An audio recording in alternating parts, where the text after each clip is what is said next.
I'm Johanna. I study data science. I studied physics in my bachelor, so I wanted to do something more practical. So there is theory, but not a lot of theory. So we learn something about the background, but that's not the focus of the course. You don't really need much to apply. You just need a few credits in math and a few credits in informatics, but it's not really important how you get them. You have a pre-course where you learn a little bit of Python programming. Everything else is shown in the courses.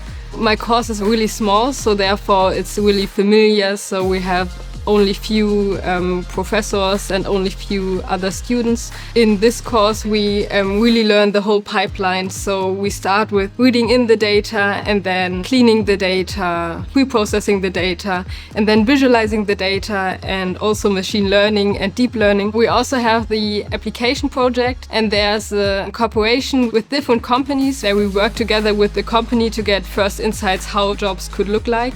I would recommend for everyone to apply to the study if you are interested in data and informatics in general. You really do something that you will do in your job afterwards.